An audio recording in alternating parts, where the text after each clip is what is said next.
قسم کی حمد و ثنا تعریف کی بریائی بڑیائی وحدائی یکتائی وڈیائی شہنشاہی بادشاہی اللہ مالک الملک کے لیے ہے۔ درود السلام آقا دو جہاں سرور دو انبیاء سید کونین سید المرسلین امام المجاہدین امام المتقین خاتم النبیین جناب محمد رسول اللہ صلی اللہ علیہ وآلہ وسلم کی ذات اقدس کے لیے ہے۔ قابل ست تکریم معزز محترم مکرم بھائیوں بزرگوں اور دوستوں، اللہ تعالیٰ کی ذات بڑی رحیم اور کریم ہے۔ اللہ تعالیٰ اپنے بندوں سے بڑی محبت کرتے ہیں، اور یہ اللہ کی محبت کا اللہ کی رحمت کا ایک انداز ہے کہ وہ لوگ جو اللہ کو نہیں مانتے انکار کرتے ہیں، اللہ ان کو بھی رات کو بھوکا نہیں سونے دیتا، اللہ ان کو بھی کھلا کے سلاتا ہے۔ اللہ تعالیٰ کسی انسان پہ کسی مخلوق پہ ظلم کو پسند نہیں کرتے۔ اللہ تعالیٰ سب پہ رحم کرتے ہیں، محبت کرتے ہیں، اور اس پوری کائنات کی دنیا جہان کی اللہ کے ہاں کوئی وقت نہیں ہے، کوئی اوقات بھی نہیں ہے۔ اور اللہ تعالیٰ ظلم کرنا، کسی ظالم کا کسی انسان پہ کسی وجہ سے ظلم کرنا اللہ کو گوارا نہیں ہے۔ اور دوسرا گناہ قطع رحمی، خاص کر کے والدین کے ساتھ تعلق توڑنا، انہیں پریشان کرنا، یہ دو چیزیں ایسی ہیں، ایک ظلم ایک قطع رحمی، کہ اللہ کا قانون استدراج سے بڑھ کر کے قانون انتقام حرکت میں آ جاتا ہے۔ اللہ دنیا پہ ایسے لوگوں کی گرفت کر لیتا ہے کہ جو لوگ ظالم بنتے ہیں، قطع رحمی کرتے ہیں۔ اور ظلم، تین اقسام اس ظلم کی۔ سب سے پہلی قسم ظلم بین الانسان و بین اللہ، ایک ظلم کے انسان اللہ کے مقابلے میں کھڑا ہو جائے، اپنے آپ کو اتنا بڑا تصور کرے، اپنے آپ کو اتنی پیک پہ لے جائے، اللہ کے ساتھ جنگ شروع کر دے، یہ سب سے بڑا ظلم ہے۔ بینہ و بین الناس، ایک انسان لوگوں کے ساتھ ظلم کرے، اس کے پاس جاگیرداری ہے، سرمایہ داری ہے، وہ غریبوں پہ ظلم کرے، اس کی بھی اللہ اجازت نہیں دیتے۔ تیسری چیز بینہ و بین النفس، انسان اپنے نفس کے ساتھ ظلم کرے، نفس کو برائی کی طرف لے کر کے جائے، واہیات کی طرف لے کر کے جائے، یہ بھی ظلم ہے۔ لیکن یہ سارے ظلم اور یہ تمام اقسام ظلم کی کس قدر شدید اور خطرناک ہیں۔ ان اللہ لا یہدی القوم الظالمین، جتنی مرضی پھر انسان نمازیں پڑھتا رہے، اہدنا الصراط المستقیم کی استدعا کرتا رہے، طلب کرتا رہے، اللہ تعالیٰ کبھی ظالموں کو ہدایت نہیں دیتے۔ انہ لا یفلح الظالمون، جو لوگ ظلم کرتے ہیں، اپنے آپ کو ظالم تصور کرتے ہیں، لوگوں پہ ظلم کرتے ہیں، وہ اللہ کے ساتھ لڑائی جھگڑا کرنے کی کوشش کرتے ہیں، اللہ تعالیٰ کبھی ظالموں کو کامیاب نہیں کیا کرتے۔ الا لعنت اللہ علی الظالمین، سدا بہار لعنت اللہ کی ظلم کرنے والوں پہ برستی رہتی ہیں۔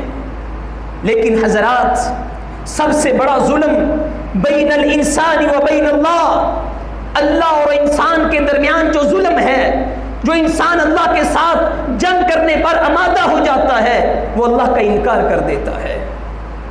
کفر کرنا سب سے بڑا ظلم، اور اس کے بعد نام نہاد مسلمان کہ جو کہتے ہم توحید کو ماننے والے ہیں، ہمارا قومی نظریہ، ہماری بنیاد لا الہ الا اللہ ہے، ہم اللہ کی توحید کا پرچار کرنے والے ہیں، اللہ کی الوہیت کو مانتے ہیں، ربوبیت کو مانتے ہیں، لیکن پھر وہ اس میں شرک کی آمیزش کرتے ہیں۔ ان الشرک لظلم عظیم، شرک کرنے والا سب سے بڑا ظالم ہے، ایک بہت بڑا ظلم کرتا ہے۔ ہم سے پہلے کتنی قومیں آئیں جن کو اپنے اوپر بڑا مان تھا، بڑا فخر تھا، ایسی قومیں بھی آئیں جنہوں نے نیزے آسمان کی طرف پھینک کر کے کہا تھا ہم نے نعوذ باللہ اللہ کو قتل کر دیا ہے۔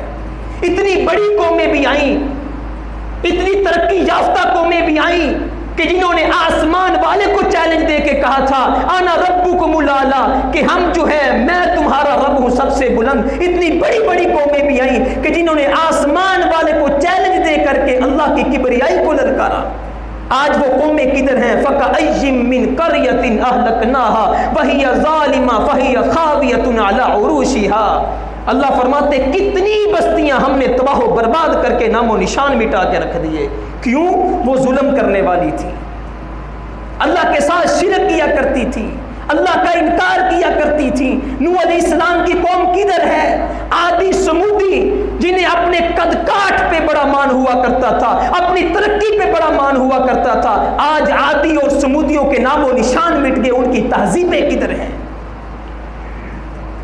نمرود انا احیی و امید کہنے والا ایک چھوٹا سا مچھر ناک میں گھسیڑ کر کے رب نے اوقات یاد دلوا دی، کیوں؟ وہ بھی ظلم کرنے والا تھا۔ کتنی قومیں اللہ نے تباہ و برباد کر کے دنیا کے نقشے سے مٹا کے رکھ دی ایک ظلم کی وجہ سے۔ وَكَذَلِكَ أَخْذُ رَبِّكَ إِذَا أَخَذَ الْقُرَىٰ وَهِيَ ظَالِمَةٌ۔ اللہ تعالیٰ فرماتے ہیں یہ عبرت کے نمونے، عادی سمودیوں کے نشانات جو آج تم دیکھتے ہو، کھائیاں ان کی، وہ پہاڑ تراشے ہوئے آج بھی تم دیکھ سکتے ہو، یہ اللہ کی پکڑ ہے۔ جب اللہ کسی ظالم کو پکڑتا ہے تو اللہ اس طرح پکڑتا ہے، اللہ تباہ و برباد کر کے رکھ دیتا ہے۔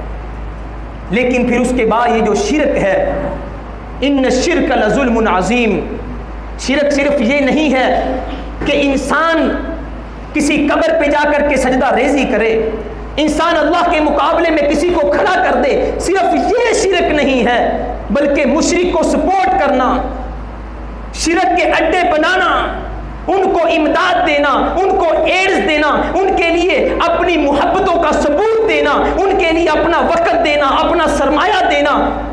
کس لیے؟ محبت، وسیع ظرفی کا مظاہرہ کرتے ہوئے۔ ہم تعصب سے بالا تر ہیں، ہم لوگ تعصب کو پسند نہیں کرتے۔ کسی مشرک کو نوازنا یہ بھی اللہ کے سامنے شرک کرنا ہے۔ میں بلا وجہ کسی مشرک کو جا کر کے نوازنا شروع کر دوں، کوئی شخص دربار بنا رہا ہے، وہاں پہ سجدے ہوں گے، وہاں پہ چڑھاوے چڑھائے جائیں گے، میں جا کے کہوں میں بھی اس شہر کا MLA ہوں، MP ہوں، میں بھی جاگیردار ہوں، یہ لاکھ 2 لاکھ میں بھی دیتا ہوں، میرا بھی اس میں صرف کر لو، میں نے بھی شرک کا اڈا قائم کر دیا ہے، اللہ کے ساتھ میں نے جنگ کا اعلان کر دیا ہے۔ ان الشرک لظلم عظیم، اس روئے زمین پر جو رب کی زمین ہے، اس رب کی زمین پر قانون چلے گا تو اللہ کا چلے گا، اللہ کے بغیر کسی کا قانون نہیں چلے گا، کیوں؟ یہ زمین اس اللہ کی ہے۔ لیکن آج بڑے افسوس کے ساتھ، رنجیدہ دل کے ساتھ میرے بھائی، ریاست مدینہ، یہ پاکستان، لا الہ الا اللہ کی بنیاد، 40 لاکھ مہاجر، پھر بہنیں، عزتیں عصمتیں جو لٹی وہ الگ، گاجر مولیوں کی طرح جو ہمارے بوڑھے کٹے وہ الگ۔ اس لیے لا الہ الا اللہ، اللہ تیری توحید کا پرچار ہوگا، الوہیت و ربوبیت کا پرچار ہوگا۔ آج اس ملک کے اندر مندروں کی زمین جو ہے وہ منظور کر لی جائے، مسجدیں ڈھا دی جائیں، مجھے بتلاؤ اللہ کے ساتھ اعلان جنگ نہیں تو اور کیا ہے؟ اس سے بڑھ کے ظلم کیا ہوگا کہ انسان اللہ کے سامنے آ کر کے اللہ کے مقابلے میں کسی اور کو کھڑا کر دے؟ ہمارے جدت پسند لبرل مافیاز علماء کو تعصب کی آگ میں دھکیلتے ہوئے کہہ رہے ہیں کہ علماء تنگ نظری کا شکار ہیں، انہیں کیا معلوم اقلیتوں کے حقوق ہیں۔ اللہ کی قسم یہ اقلیتوں کے حقوق نہیں ہیں۔ کاش ہم نے قرآن و حدیث کا مطالعہ کیا ہوتا۔ ہمارے رسول اللہ صلی اللہ علیہ وسلم بت شکن بن کے آئے تھے، بت گر بن کے نہیں آئے تھے۔ مدینہ الرسول سے بتوں کا خاتمہ کیا تھا، بتوں کی تہذیبوں کو پروان نہیں چڑھایا تھا، یہودیوں کو مدینہ سے نکالا تھا۔ جب ریاست اسلام کی بنتی ہے وہاں پہ رب کے قانون کے سوا، رب کی مسجدوں کے سوا کسی چیز کو نہیں رہنے دیا جاتا۔ لیکن آج لبرل مافیاز کو قرآن و حدیث سمجھ نہیں آ رہا۔ الذین ان مکناہم فی الارض اقاموا الصلاۃ وآتوا الزکاۃ وامروا بالمعروف ونہوا عن المنکر۔ اللہ قرآن مجید میں کیا فرماتے ہیں؟ وہ لوگ جن کو ہم نے جگہ دی، جن کو ہم نے سرزمین دی، جن کو ہم نے رہنے کے لیے گھر دیے، وہ کیا کرتے ہیں؟ وہ نماز کو قائم کرتے ہیں، زکوٰۃ دیتے ہیں، نیکی کا حکم دیتے ہیں، برائی کے اڈے ختم کرتے ہیں۔ یہ پاکستان، یہ سرزمین، یہ معجزہ، انڈیا نے ہر آخری دم تک ہمیں گرانے کی کوشش کی۔ 1965 کی جنگ ہو، 1972 کی جنگ ہو، وہ پاکستان آزاد ہونے کے بعد خون کا دریا ہو، وہ ہماری لاکھوں کی قربانیاں ہوں، انڈیا چاہتا تھا مسلمان تباہ و برباد ہو جائے، پاکستان معرض وجود میں نہ آئے، لیکن اللہ نے بنا اسلحے کے ٹینکوں کے سامنے مجاہدوں کو کھڑا کر کے یہ وطن عزیز ہمیں تحفے کے طور پہ نوازا تھا۔ اللہ فرماتے جب ہم لوگوں کو معجزہ کے طور پر زمینیں عطا کرتے ہیں پھر وہ لوگ کیا کرتے ہیں؟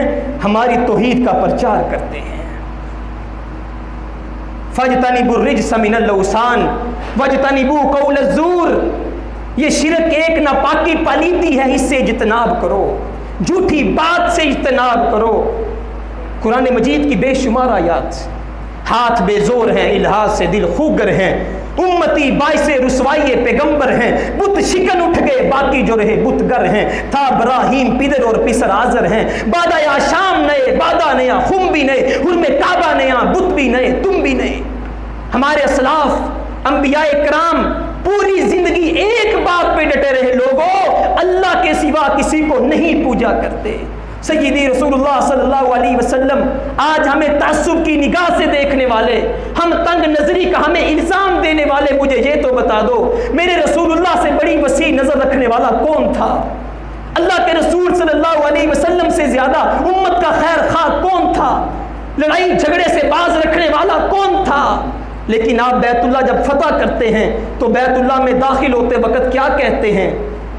اللہ اکبر، لما رأى الصور فی البیت، جب اللہ کے رسول نے بیت اللہ میں بت دیکھے آپ باہر کھڑے ہو گئے، آپ نے کہا جب تک ایک بت بھی بیت اللہ میں موجود ہے میں محمد صلی اللہ علیہ وسلم بیت اللہ میں داخل نہیں ہوں گا۔ ان کی تہذیب نہیں تھی، ان کا تمدن نہیں تھا، ان کی عبادات نہیں تھی، اللہ کے رسول نے بیت اللہ سے بت کیوں نکالے؟ اقلیتوں کے حقوق مانگ رہے ہم لوگ، وہ بیت اللہ بھی تو ہم نے فتح کیا تھا نا، مکہ کی سرزمین بھی تو ہم نے فتح کی تھی، قربانیاں دے کے کی تھی، بدر احد کتنی جنگیں ہم نے لڑی تھی، کس لیے؟ حضرت علی رضی اللہ تعالی عنہ جب بھیجتے ہیں ابو الحیاج اسدی کو تو کیا کہا تھا؟ کہا جاؤ میں تمہیں آج اس کام کے لیے بھیجنے لگا ہوں جس کام کے لیے مجھے میرے پیارے رسول اللہ نے بھیجا تھا، جاؤ پوری روئے زمین کا چکر لگانا شروع کر دو، تمہیں جہاں کہیں کوئی مورتی نظر آئے، تمہیں جہاں کہیں کوئی ایسی جگہ نظر آئے جہاں اللہ کے برخلاف کسی کی عبادت ہوتی ہو، میں تمہیں حکم دے کے بھیجتا ہوں اسے تباہ و برباد کر دو۔ کوئی قبر تمہیں زمین سے اونچی نظر آئے قبر کو مسمار کر دو۔ حضرت علی آج کی اس قانون کو نہیں جانتے تھے؟ حضرت علی اقلیتوں کے حقوق نہیں جانتے تھے رضی اللہ تعالیٰ عنہ؟ آج لبرل مافیاز انگلی اٹھانی بڑی آسان ہے۔ کون کہتا ہے کہ ہندو مندر بنانے والے اقلیتوں کی بات کرتے ہیں؟ کون کہتا ہے اقلیت ہیں؟ میرے بھائی چلیں اس بات کو چھوڑ کر کے موازنہ کر لیتے ہیں۔ ہندو یہودی نے مدینہ الرسول میں ایک بار میرے رسول اللہ کے ساتھ غداری کی تھی، اللہ کے رسول نے مدینہ سے یہودی نکال دیے تھے، انہیں قتل کر دیا تھا، کیا اللہ کے رسول کے دل میں رحم نہیں تھا؟ لیکن آج بابری مسجد ماتم کدا، بابری مسجد شہید نہیں کی انہوں نے۔ کل جو سارا دن میڈیا کے اوپر وہ معصوم بچہ آنکھوں میں آنسو لا کے کہہ رہا تھا ایک پولیس نے میرے نانا کے سامنے ٹھا ٹھا کر کے میرے نانا کو شہید کر دیا، کیا وہ ہندو تمہیں نظر نہیں آتے؟ دلی کے اندر پچھلے دنوں کتنے مسلمانوں کا جنازہ اٹھ گیا، ہمیں وہ نظر نہیں آیا؟ لیکن خدا کی قسم افسوس کی بات ہے ہمیں سارے ہمارے فقہا پیٹتے رہ گئے۔ فقہ شافعی کو اٹھا کے دیکھ لیں، فقہ حنبلی کو اٹھا کے دیکھ لیں، فقہ مالکی کو اٹھا کے دیکھ لیں، فقہ حنفی کو، فقہ شافعی کو اٹھا کے دیکھ لیں، چاروں فقہا کا اجماع ہے اس بات کے اوپر، چاروں اکٹھے ہیں کہ وہ ریاست جو اسلام کے نام پہ بنائی جاتی ہے وہاں پہ کسی دوسرے مذہب کا معبد خانہ قائم نہیں ہو سکتا۔